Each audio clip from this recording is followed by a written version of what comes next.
In DC, we're just hoping that you listen.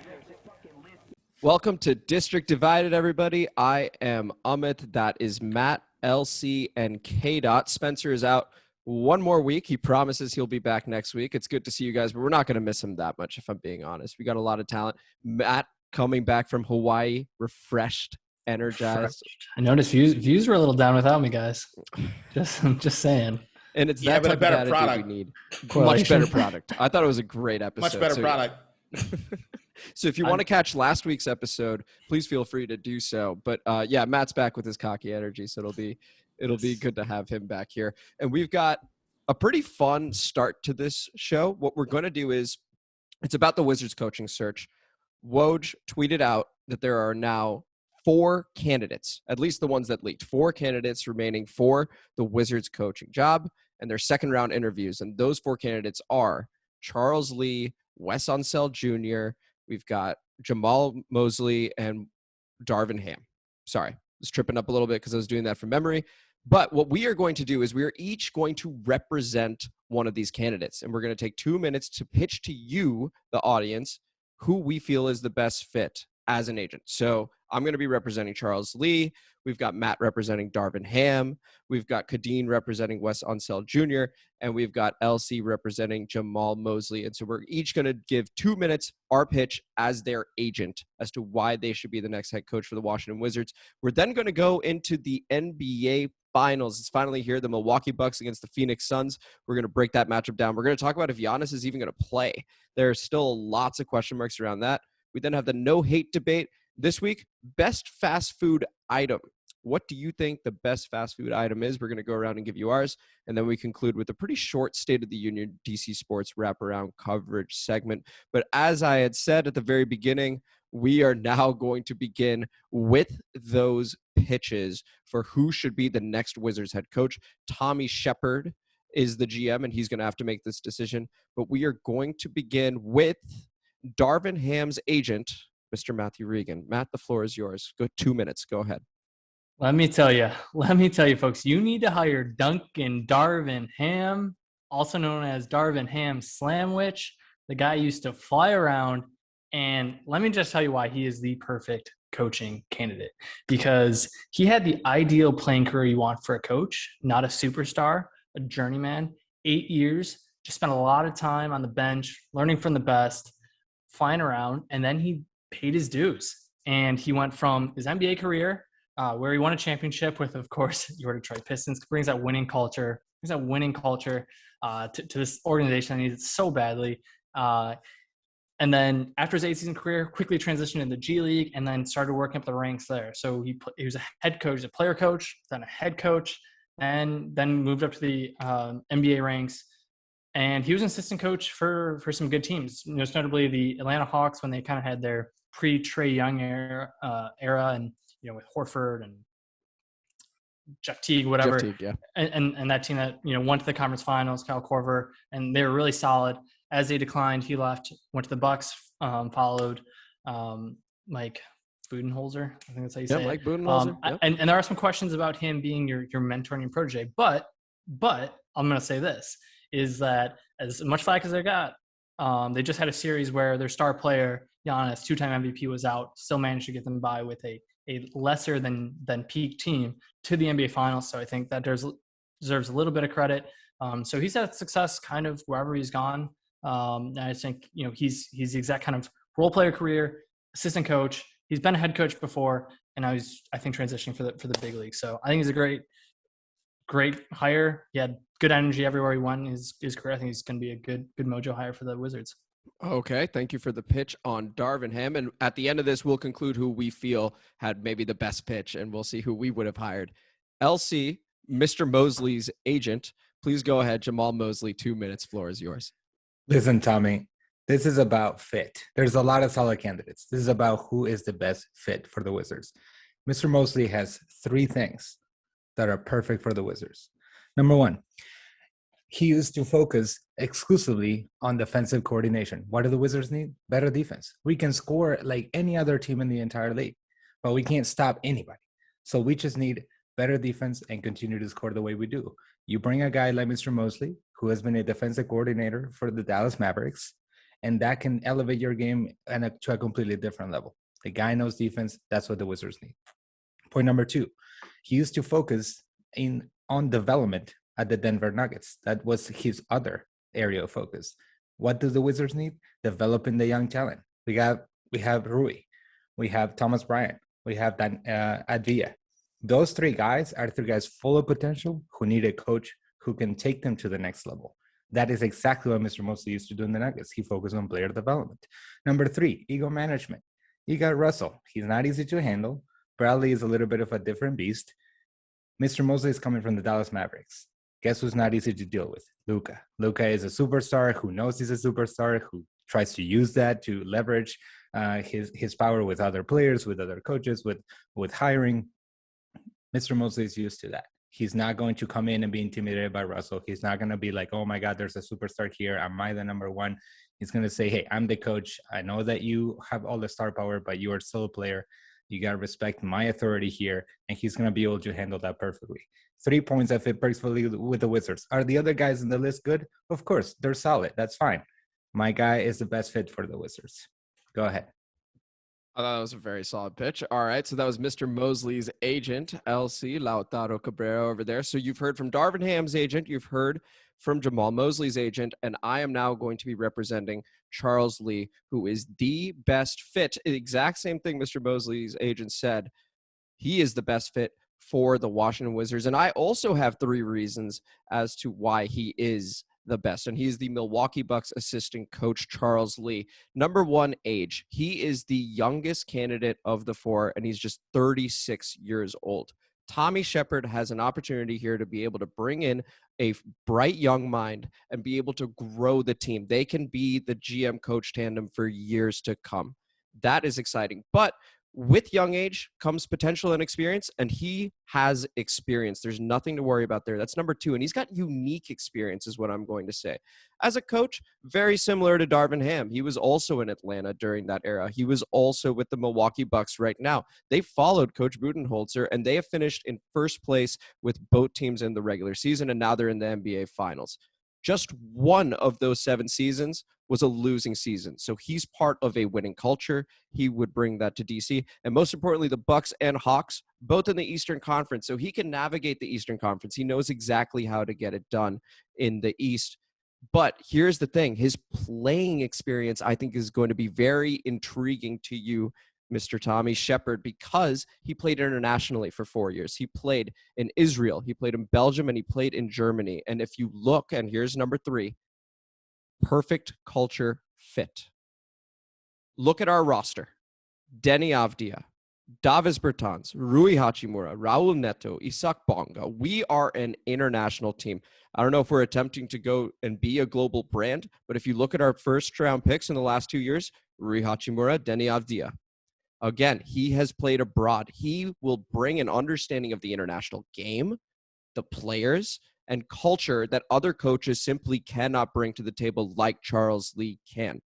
He is equipped for that. And finally, and I think this is very important to people, he's born in D.C., raised in D.C., high school was in Gaithersburg. The man knows the area. Having a young local guy come in and be at the helm, combined with the fact that Ernie Grunfeld is long gone and no longer GM, would bring an excitement to the Washington Wizards we haven't had in years. We could potentially get our Brad Stevens over here. This is why Charles Lee is the fit for the Washington Wizards. That's my pitch. Kadeen, Wes Unseld Jr. 2 minutes, floor is yours. Tommy, look here, man. You know what you're trying to do as far as the organization from the top down, as far as like, you know, we still have the Wizards name, but, you know, trying to hold on to those Bullets colors, trying to be proud of the heritage of this basketball team, right?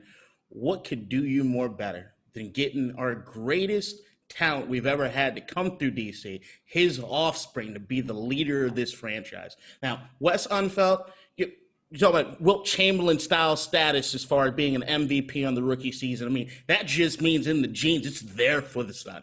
And Wes Unseld Jr., if you look through his entire history, look, you could pick somebody who's less experienced or has some of the stank on him of like being with Coach Bud, who's the worst damn coach in the NBA, or played in Detroit, which is the worst damn city in the country. Or you could have somebody who's from the area knows the royalty and knows the status of what it is this team means to the area, and has a lot of production to back that up. If you look at those Denver Nuggets teams, which he's been an assistant for so long, he's helped them become a very good defensive team, which is something that we need right here in Washington. Then if you're also looking at the talent that they've had in those Denver Nuggets teams, you can also see that they have not necessarily had a lot of high lottery picks as far as guys that they've been able to develop and to turn into something. Right now, you look at that roster, the only guy you can really say is Jamal Murray. I think he was picked 7, but the Michael Porters, the Nikola Jokic, all those guys are late round draft picks and dudes that you've been able to develop into absolute studs.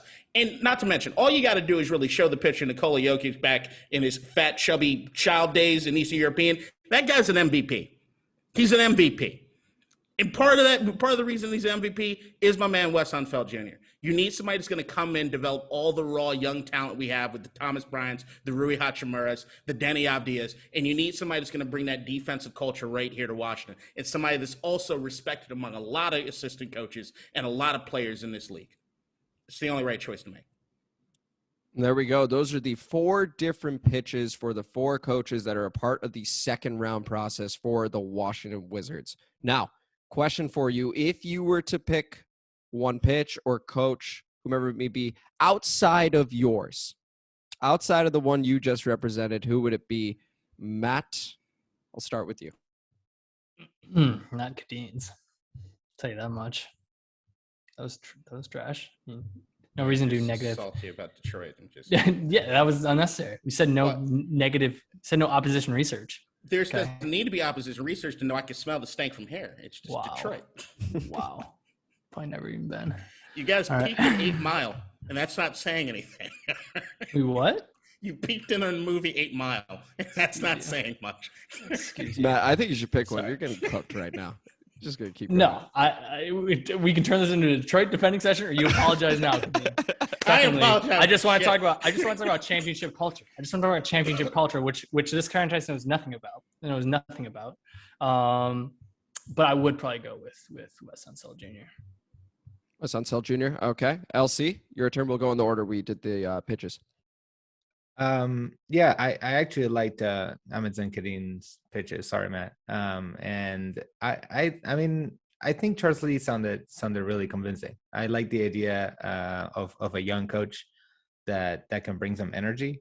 I don't want to get into the championship culture, but like the Wizards are, they don't need to win next year. Right, like they got to think about who do they want as a coach, and I like what instead of bringing somebody who maybe can be here, long term, make a career out of this. I think you said the Brad Stevens. I was thinking like, what if you can find the next Pop, right? Like a guy who's in the organization for 20, 30. I don't know how long he's been here since his hair was not great or in this Spurs.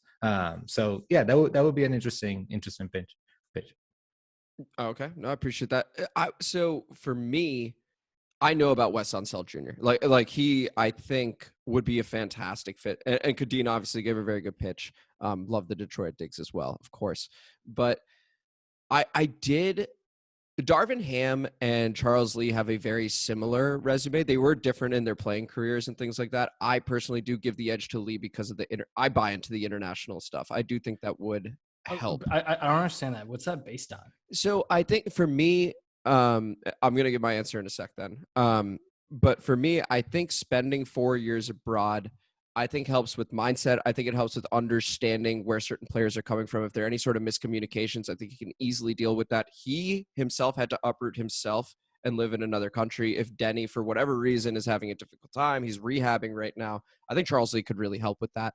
So that's sort of where that's coming from. He spent time in Israel. He spent time in Germany. He could help Isak Bonga out, who was phased out. Maybe he is a good player and just needs, some guidance, and maybe Lee can do that. So that's sort of where I'm coming from there. I really like the Jamahl Mosley pitch. I liked, the 3 different things. I love the idea that he can handle an ego. I love the defensive point because we can score. That's where I think LC grabbed me. I was like, we could definitely score. And our defense so many times would just switch off under Scott Brooks. That I really like. So if we were to sort of just go away from Wes Unseld, and I think we will go with Wes Unseld, I love the idea of Jamahl Mosley. I thought that was awesome. Kadeen, what you got? So I'm picking one of your guys' pitchers. Is the Correct. Someone outside of your own client. In this Gotcha. case. I'm going at LC. The Jamahl Mosley pick, I think, not to mention it was a great pitch, just great job as far as the pitch goes. But I don't want anyone that's learning from Coach Bud. Oh, fair. So that immediately rules out Darvin Ham and Charles Lee. Like, it's literally just that. I don't want anybody on the Milwaukee Bucks coaching team. I hate them. Like, I don't want. But My only counterpoint to the whole defensive thing, he's a defensive specialist. Dallas was not good at D last year. So You talking about Mosley? yeah, He's talking about Mosley. I'm talking about. So if he was their defensive coach, Right. and they weren't good at D, I'd agree with the thing that I'm looking at is even when you look I'm going to kind of sandbag my own pitch just a little bit as far as the Wes Unseld is that they constantly talk about him being a defensive minded coach. And if you look at the rankings of a lot of those defensive teams, I mean, he's had some top 15 defenses, but I mean, if we're looking historically, I mean, it's not anything to really write home about, but it's, I mean, it's just about like maximizing the talent in which you have, which is why I like Wes. But if I'm looking as far as any of the rosters, if you're learning how to develop a game plan, I don't know how you're learning from Bud. I just don't. If you're learning how it is that you're utilizing the talent that you have to the best of your abilities, I don't know how you learn that in Milwaukee because I just disagree with almost everything that they're doing. So here's what I'll say. I have two counterpoints, one in basketball, one in football, actually, two different examples. So one, right off the bat, I actually think Tommy Shepard has shown that he's different from Ernie Grunfeld, for example. He was in that Ernie Grunfeld tree, but he's different. Ernie would have re-signed Scott Brooks for another 5. I think we all know that. That's just who he was. He was loyal to a fault, and then he would trade the future constantly. He would always trade first-round picks for Bojan Bogdanovic, who's great now, but at the time, he was a rental, and then he left. Same thing with Ariza and Kelly Oubre. Like, Grunfeld's different. He's taken chances on first-round picks from a year or two ago that weren't in the top 10. It's different. So you can be different. Think of Sean McVay. Dude, think of Sean McVay and what a job he's done with the LA Rams, and he was here in Washington under Jay Gruden. So, like, you can be your own person. You can absolutely be your own person. Of course. When even being under someone like Coach Bud, who, by the way, is in the NBA Finals. I mean, they are doing really well. You know, so I would say that it is entirely possible. I would take away that dig of like, oh, he's under Bud, because he can actually, they can both be very good, Darvin Ham and Charles Lee, in their own right. And the opposite can be true too. You can work under a great coach. We see that all the time. You suck, Matt Patricia. Yeah, any New England disciple, really. I mean, a lot of them just end up being terrible. Oh my gosh, Josh McDaniels in Denver. Well, I'll defend Josh McDaniels in Denver. Yeah, he won with Tebow. Yeah, I'm not here for that. Same with Eric Mangini. You can also. There's a couple. We really need to highlight. We really need to cue this back to Matt Patricia and how bad he is. Yeah, Matt Patricia, you got it. Horrible. Romeo Crennel, you can have. What was the fat fuck? Oh, Charlie Weiss, you can have. Matt Patricia also fat. But he's around. Can we bring this back to Matt Patricia? This just turns into a Matt Patricia episode. But no, I get it. The only other thing is that the young age thing, which I guess is a plus for some people. I don't know. We can't. Same way with the draft. You can't really know how any of these guys are gonna have because none of them have a track record yet, right? So it could go anyway. If I'm lining everything up, yeah, you can make a case on either side as far as like them learning about. Maybe he learned everything not to do. Who knows? Maybe if he had more control, they would be doing something different. Who knows? I'm just saying there's a stank. And I don't necessarily want it. The same way that I feel as far as the staying hiring a 30-some-year-old and knowing what Brad Stevens just did, which was just disappointing. So I think it's also a little bit, too, of we talked about development a lot, which is important. But I mean, if looking at the Wizards now, they're not necessarily in a pure development mode, right? You have 2 aging superstars. They're kind of in this tweener spot. I really don't think the future is that bright for the Wizards. I just think they're kind of at their ceiling as a 6-8 seed. But we can have that debate another day. Yeah. No. So when you're talking about like taking this team really where they are now is you need to kind of go for it because that's where your assets at hand are. I don't really see you getting out of that in the short term. So Once they're kind of blowing everything up, then they go pure developmental. But also, you're in a little bit of a win now mode too. Yeah, we're in a win now mode because we have Brad and Russ, as you'd mentioned. But that's why a coach is so important that can develop, is because if we can produce a third option from what we have, right? It's not like we're known for going out and being huge free agent spenders. So a developmental coach is incredibly important, and one that can relate to Russ and Brad and be able to have their backs too, while maybe making Rui Hachimura a legitimate third option, where we're not just drawing up the play of give it to Brad and let's pray, or let Russ do what he's going to do and just shoot a jumper that he probably won't make. Developing Rui, developing Thomas Bryant, Daniel Gafford, who was very promising, even Denny Avdia, if he ends up, returning and playing significant minutes and ends up turning into something. I mean, that's so important. You look at any of these contenders now, they have 4, 5, 6 options. We had 2. That's what it felt like. I mean, we're far away from genuinely contending unless we develop some talent we have here. I think that's why the West thing to me speaks. Is like there's a difference between you have like a culture or a factory of building like rookie talent and like developing them over time. I like what Denver has done is in fairly quick turnarounds, gotten guys that are kind of mid-tier guys and getting the best they can out of them. I think that what they've been able to do is like, if you were to look at this roster overall, none of these dudes from a physicality standpoint or anything you're looking at before and like trying to project their careers would ever say that some of these guys would be all-stars. I still go back to Jokic. Jokic shouldn't be an MVP. It doesn't make any sense for him to be an MVP. But Jokic got all those pick and rolls from Facu. I mean, that's a good point. Jesus Christ.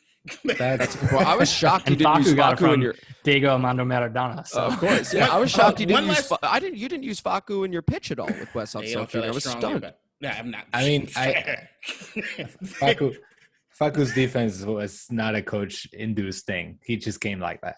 The only thing that I missed out on my West pick is that I don't think you can find a bigger trial by fire than 05 to 2011 in the Wizards locker room.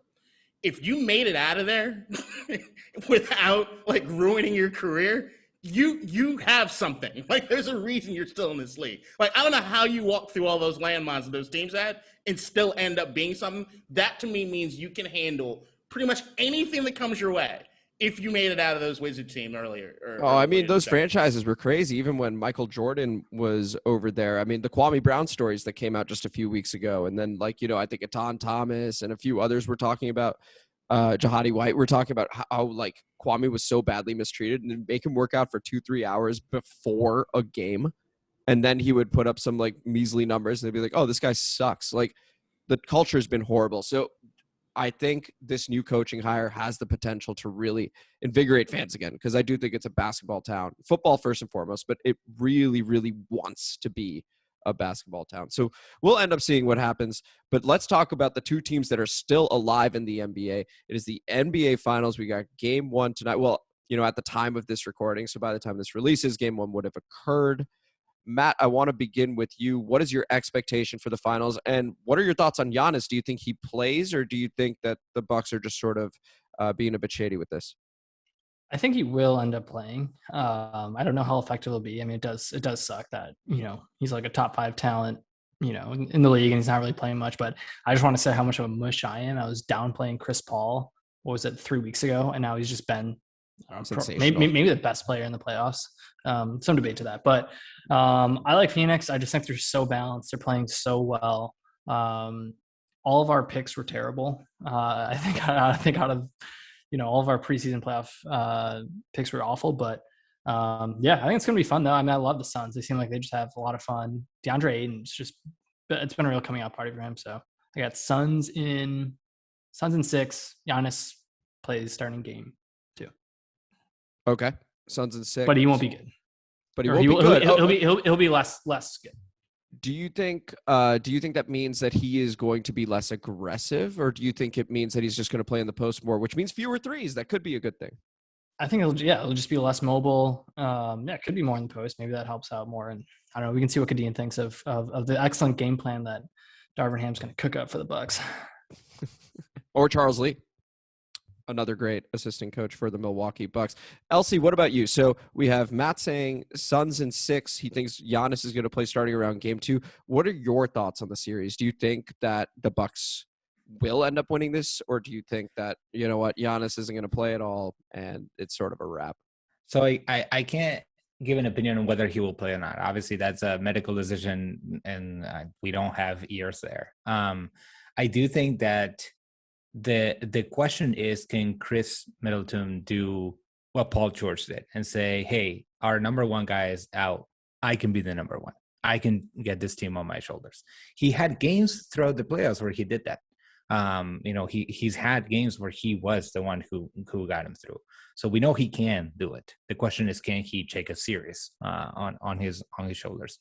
If Giannis play, that's a completely different story. But I would say that the Suns should purposefully go for his confidence. So go at Giannis every play, rough him out in the paint. Just don't let him feel like, oh, okay, I'm fine. My knee's okay.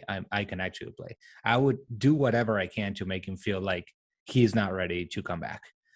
So for those couple of reasons, and I think if they come back, it'll probably be a little uncomfortable. Like Matt said, he won't be full strength. So I do think that the Suns are the favorite. I would probably put him at 6 without Giannis. With Giannis, I could see it going to 7. It depends a little bit on, does he come back because the team is down 3-0 and they need him, or does he come back because he can actually move and play? I think that'll be a difference. So yeah, I still have the Suns either way, but I think they may change the dynamic of how they win. And I already know. Oh gosh, Kadeen is about to roast the shit out of the Bucks if Giannis doesn't play. Go ahead, KDot. I want to hear this. I don't know what you think of roast the shit out of Giannis doesn't play. Coach Bud. That's why you're. But there's he fucking motherfucker has amnesia after every game. Well, that worked last time. We shouldn't do it. Look, I don't know if Giannis plays or not. In all honesty, there's a still part of me that thinks even if Giannis plays, he doesn't game plan a good enough game for them to win a series. So that's why I'm going with Phoenix anyway. I think Milwaukee has the talent to win this. I just don't think they scheme enough to do it. And I also think, as far as Giannis, I would say if you have a hyperextended knee, to play under the basket and to play more aggressive and not move around as much. But I don't even know if that's what they take from this. I don't know if they have Giannis just sitting outside three-point line, just taking shots for no fucking reason. I don't know what happens even with this. I think that what they can do as far as killing his confidence in the paint will lead him to doing more stuff outside. And if that's the case, because nobody's around him, because when he takes a three, no one's around him, and he just doesn't want to play that physical aspect of things, it's going to be over quick. So I don't know. To me, I got the Suns winning regardless, but I need to see what Giannis is doing if he does play. And right now, you heard today, as we were recording on Tuesday, Coach Bud said that he was able to practice on his own, but he didn't give any specifics about, was he still feeling pain or this, that, whatever. And if you're at Milwaukee, you're not going to give up that information that easily anyway. But I don't know. I have to see Giannis once he plays. Milwaukee has the ability to win this thing.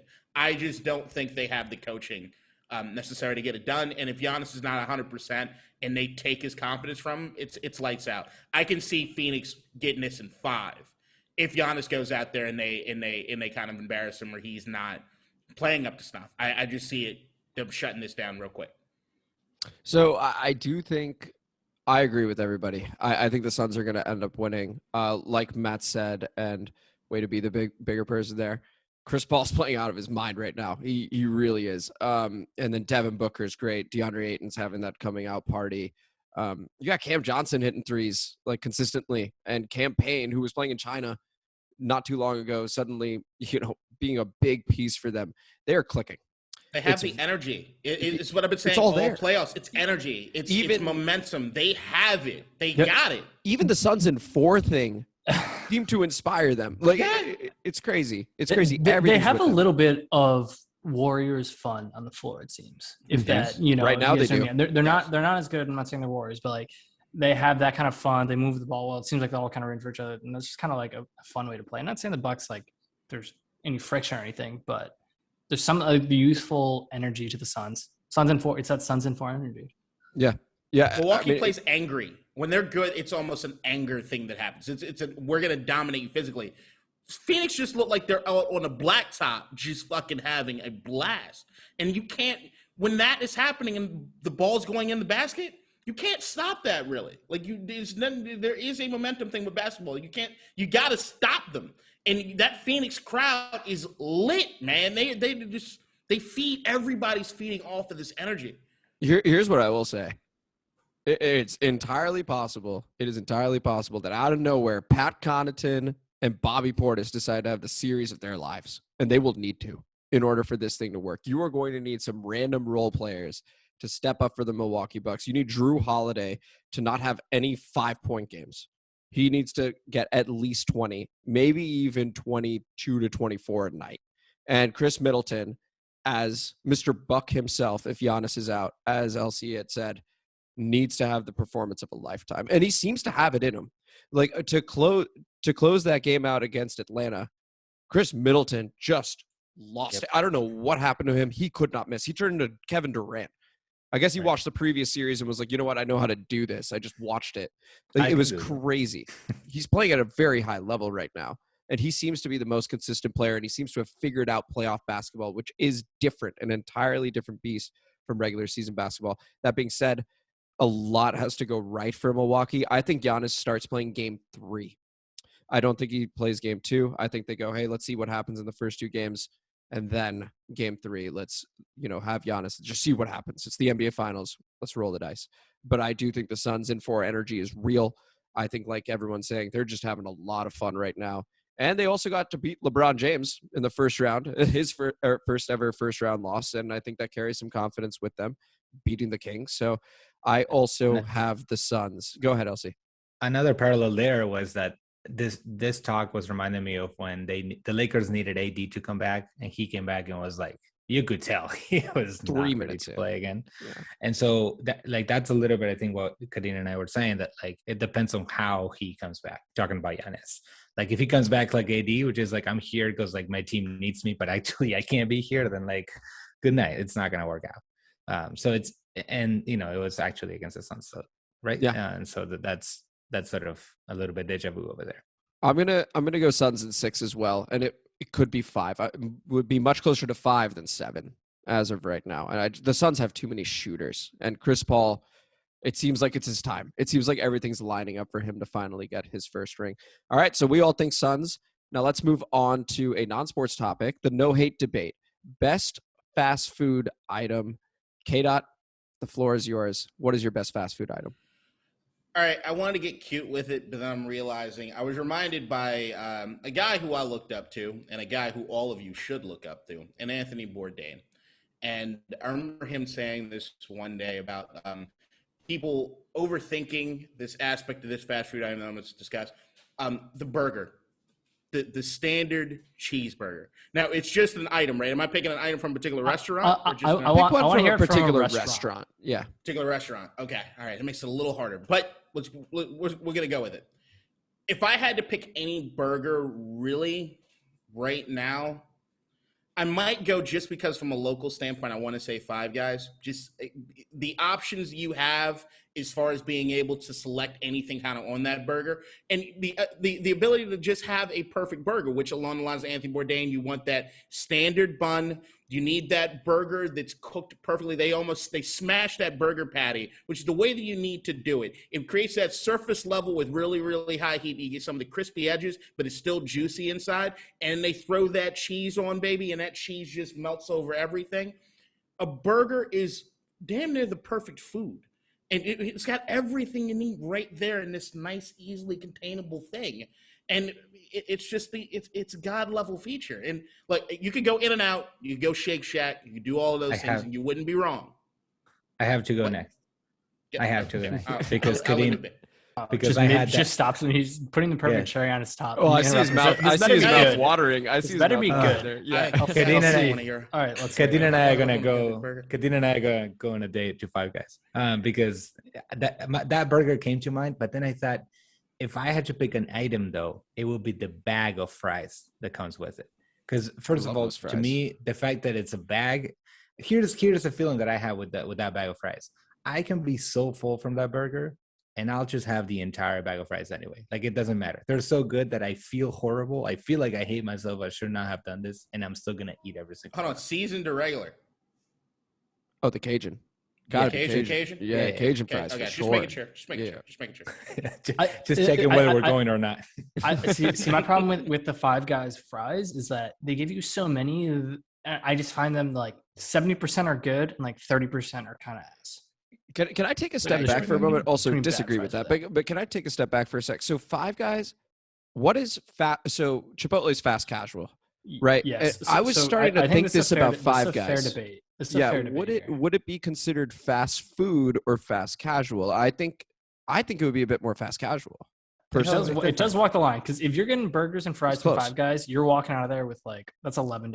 You know what? That, Right. I'll agree with that aspect of it. You know, and that'll actually get me to change. I'll change my answer if need be behind that because I'll be honest. To me, fast food. Do you have a drive-through? To me, is there you go. almost I think that's a thing. a great way to define It's that. like, do you have a drive-through? So if there is that aspect, I mean, you want to kind of go with the simple McDonald's just because it's there, but I don't think they have the superior burger necessarily anybody. So I'm going to rehash something I said in a previous episode, which I'm going to go to Whataburger, just because I think that they do a damn good job with the burger and as far as the sauce and everything else. In-N-Out, you could do your thing on the West Coast. Shake Shack, you could do your thing on the East Coast. Even with them, I don't think In-N-Out really has. Oh no, not In-N-Out. Does Shake Shack even? Shake Shack is definitely no drive-thru. fast. That's Yeah, definitely I no think it's drive-thru. fast casual. 100% fast casual. Yeah, let's go Whataburger. I mean, Texas is known for the fucking food. It's delicious. Burgers are amazing. You get fries there on the side. Let's go Whataburger burger. I'm gonna burger piggyback off of that, and I'm gonna actually go with a McDonald's item, and I'm just gonna go with the McChicken. More specifically, the spicy McChicken. That is for me. Worst garbage take you've for me. ever had. That for is me, so bad. It's cheap. You get it in 30 seconds. You get out, and Yeah, there's a reason you get it for 30 seconds. I love. It's I been love. It's sitting fast there for food. We're 3 talking weeks. about fast food, Matt. We're talking about fast food. All right. I'm I'm 90% going- sure that the golden arches at McDonald's are really nets they catch pigeons in and create fucking McChicken sandwiches. Dude. You get a And they grisly ass. are delicious. chicken There's The so many better combination- chicken. Ah! There's so many better chicken Combination- sandwiches.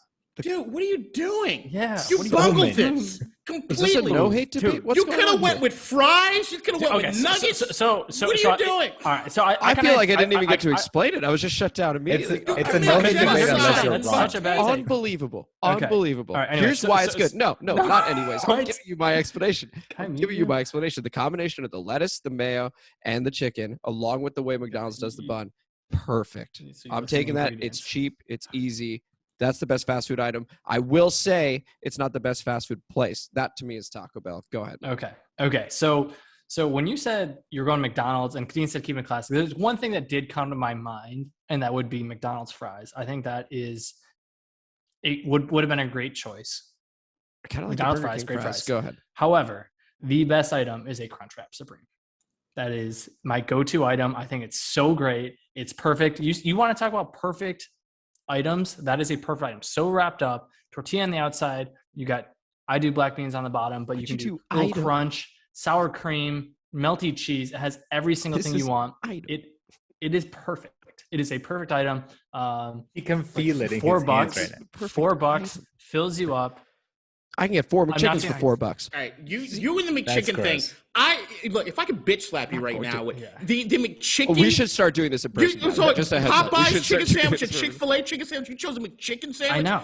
Like This it's just such trash. a bad. It's I will like- actually say this is the closest I've ever been to one to hug Matt because the Crunchwrap Supreme is actually like. I think I'm doing my it's an job as main engineering host in that marvel. case, is making It's sure amazing. you guys get along sometimes. No, the Crunchwrap Supreme, I will give credit for being just a simple idea, but it's the execution is something that I think is an incredible just feat in fast food engineering. To It be is able to put clean. all of that in, to have that and you just be able to eat it with no fuss, no mess. That to me is a genius thing. Because I mean, that's the thing with tacos. You got lettuce falling here, you got things falling out, and you're able to contain it all. It's just a genius thing. Yeah. But the McChicken sandwich, Jesus Christ. That's I terrible. don't see the problem. I did not realize it would be this incendiary a take. It's just it's like in the chicken. I think it's already suspect going with the chicken sandwich is the best fast food item. I think that's already up for debate. Like that's already a questionable take. And for you to take probably the 5th best, No, I would actually say, is there a worse chicken sandwich than McChicken sandwich? I don't think so. I'm assuming Burger King puts out a worse chicken sandwich. No, Yeah, okay, Burger hold on, King's, hold on, Burger hold on. King's original chicken sandwich, the long ones, are better than McChicken. No, hold on. One second. When we were talking about fast food, I'm thinking McDonald's, I'm thinking Burger King, I'm thinking Taco Bell, KFC, stuff like. Okay, so KFC would definitely have some good sandwiches. Okay, but Chick-fil-A, Yeah, Chick-fil-A. yeah, that's Popeyes, Wendy's chicken sandwich destroyed. Chick-fil-A. Yeah. I'm again thinking I about thought you were fast maybe food going to versus go fast Wendy's. I think Wendy's casual. has a good burger. Wendy's has. I thought Oh, Wendy's- wait. Oh, actually, And I Wendy's love burger, the junior I would bacon actually- cheeseburger. The Wendy's burger Wendy's is a good junior pick. bacon cheeseburger is really, Yeah. really good. I did not think about that. That is a good good, pick. but I had I'm the not bacon. changing my take just because you guys hated it. McChicken is totally fine. Yeah, I think one more thing to throw up there, where again this is more on the value side. I think it's the best bang for buck. But a McChicken. $5 hot and ready, it has all gotten us out of dark places and necessary places. When you're just like starving, you need something. It's gotten us there, and if any of you deny that, you're all full of shit. There you go, caving for that Detroit style pizza. Yeah, I never lit close enough. Time to Detroit I'm just style. so hurt right now. I felt like I said the Okay, first but, three I words mean- were no hate debate, and I was attacked. But- I Well, we've was hated on each mauled. other every single I time. think- And honestly, I came in here in a good place. I was really willing to expect everyone to get ahead. Like everyone else, we didn't blow up too much at Kadim Yeah, and no, LC. it Like those are all solid. We respect. I those, think but it's just Amit- that Okay, in I'll bring a new principle, energy because- next week. I'm bringing new energy. Everyone, stay tuned for McChicken. next week. You watch that But if- episode. I mean, Go dude, ahead. even if you just said McDonald's nuggets, I would have been. I would have been if you said Nuggets. I would have been right there backing you up. What You said universe Ross are we would've in backed that you back two are up. agreeing so much? Because Go it ahead. was such a bad. I pick. want to hear so from LC. bad. I want to hear from LC. LC, No, was I saying was just something. gonna Go well, ahead. I don't know if you want to hear it because it's against you, but God, are you kidding me? I think you it's just the kidding fact me? that on principle you chose a cheap beef place and then you I went was with taking their bread. chicken products. It's like, why would you do that? Like, there's at least pick like what they're quote unquote specialize in, but like it's like picking chicken from Five Guys. So like it's not what they do. Why would you pick chicken from McDonald's? Like that's not their product. The McChicken. They I'm only going to added look up chicken sales because, figures. like, they I'm were going to like, start. I guess- I'm going to see if I can get some sales figures from McDonald's. This is ridiculous. No, all the discontinued chicken products that were actually decent at McDonald's. Like they're trying to chicken selects were amazing. Like now they do this buttermilk bullshit. Then they roll out a new chicken sandwich every 5 months because nothing sticks except this stupid McChicken The sandwich. McChicken stuck. The McChicken Why did it sucks stick? because all Why the did it leftover stick? product get fed Why to did it homeless stick? people. It's $1. It fucking sucks, man. Between It's the a price dollar. suck. and the It taste and the sucks. speed of it. Stop bringing we're up cool price. with it. Like we're going The for these price like matters. really expensive things. Best You act as fast if we're food going for item. $20 I'm things. sorry, I Like, think about more than just one thing when I do this. How many times have you I bitten look at into a the McChicken different sandwich and there's a dimensions. big ass piece of gristle in it, and you're wondering how? I know this. I Isn't wouldn't real pick chicken it if pizza. I had that experience. I haven't God had that damn. experience. It's disgusting. a spicy chicken sandwich from Wendy's is 10x. You're. I did not think about Wendy's. Again, Yeah. I did not think about Wendy's. I All love right, their so, junior so bacon you're, cheeseburger. you're the person that says I don't think about one thing when I did this. Yeah, I was and you too. chose one. You I focused on took too many McDonald's. avenues in the McDonald's, KFC, Taco Bell, that sort of range.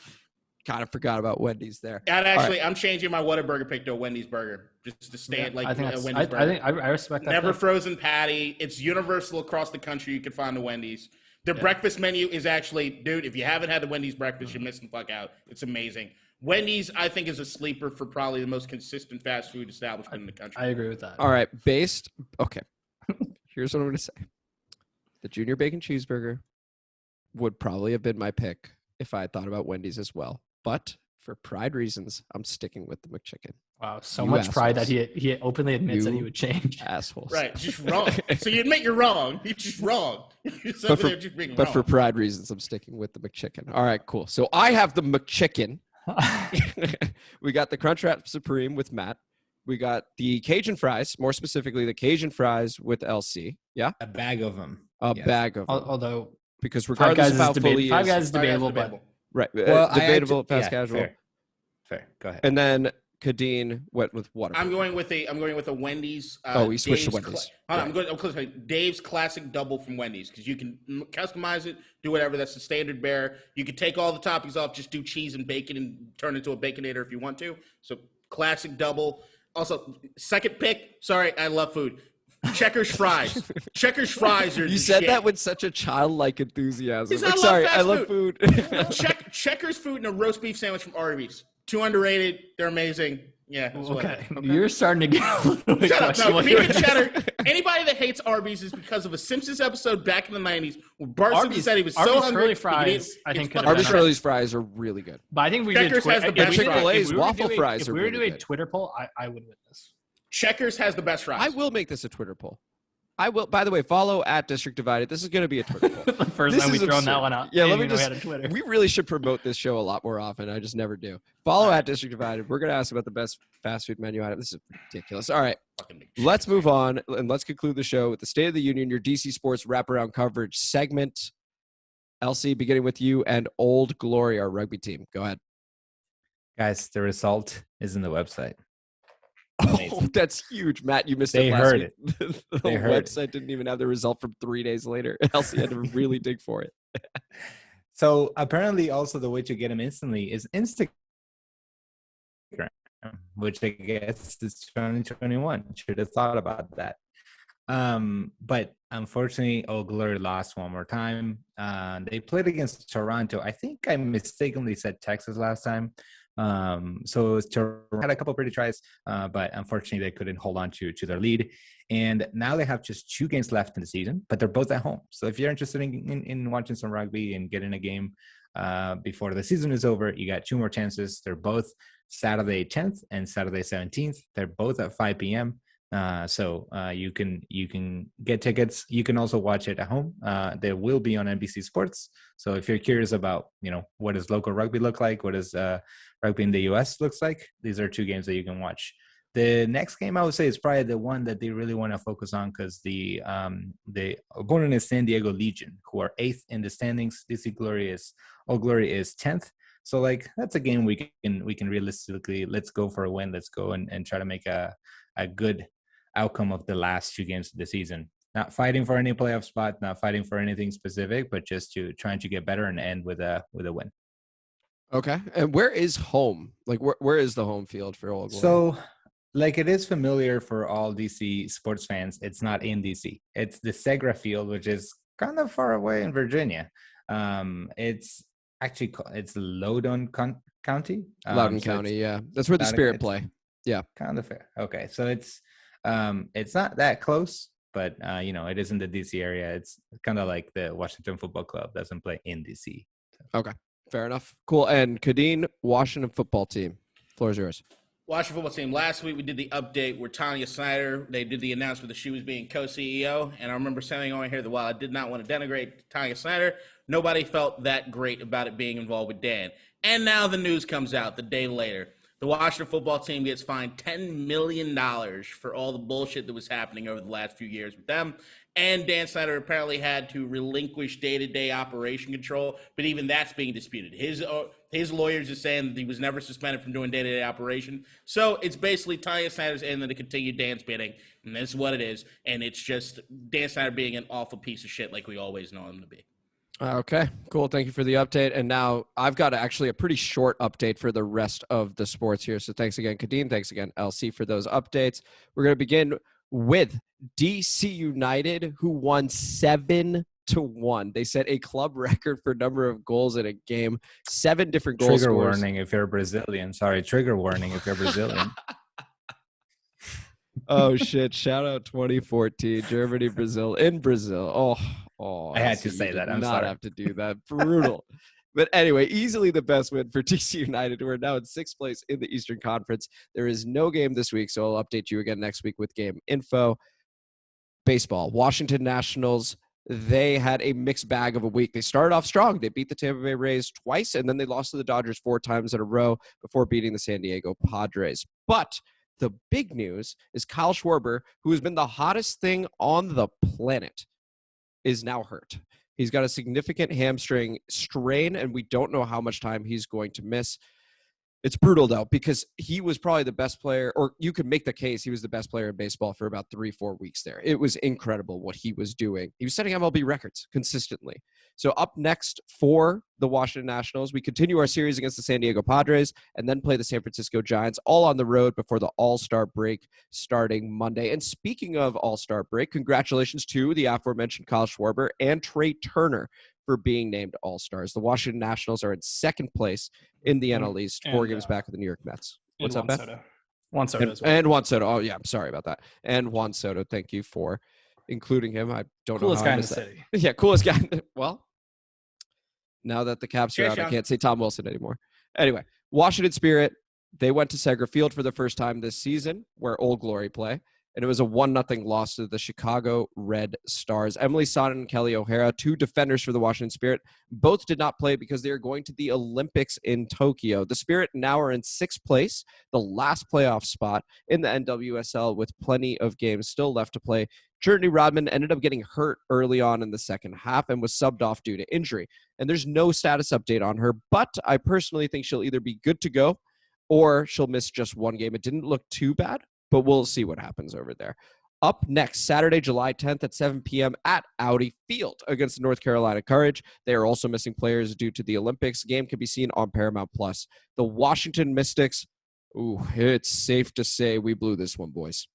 We were up 51-33 at halftime against the New York Liberty. We lose 82-79. We are now 7-10 on the season, in 4th place in the Eastern Conference out of 6, and in 9th place overall out of 12 teams in the WNBA.